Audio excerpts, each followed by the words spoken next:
بسم الله الرحمن الرحیم. السلام علیکم ورحمت الله وبرکاتو. په دې هیله چې راته روغ او جوړ به وئ او تل مو د صحت کلي پتن وي. په دې ویډیو کې به زه تاسو ته یوه نسخه چې دا نسخه خاص د روژې د میاشتې لپاره ده.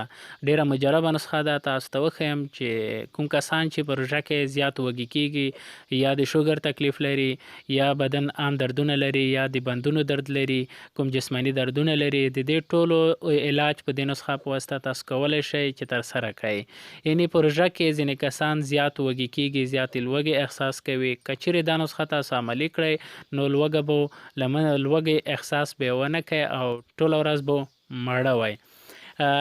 دا تاسو د پیشلمي په آخر کې د ملحوظو چای وڅښئ. دا ملحوظو چای به څه ډول جوړوئ؟ که چیرې مو تر اوسه زموږ چینل نه وي سبسکرایب، همدا سبسکرایب بټن ووهئ د ویډیو لاندې، بیا په دې بڅن کې د بیل بټن باندې کلیک وکړئ، وروسته په آل باندې کلیک وکړئ ترڅو هره ویډیو په خپل وخت تاسو ته در ورسیږي. یوه کشوغه به ملحوظې راواخلئ چې ملحوظو ته په دري ژبه کې اولبه، په عربي ژبه کې ورته حلبه وایي. یو ګیلاس اوبو ته به یې واچوئ چې ښه جوش شي، بیا به یې په اور کیږدئ چې جوش شي. د جوش کولو وروسته به یې صافې کړئ او 3 دقیقې وروسته به دغه چای د پیشلمي په آخر کې وڅښئ.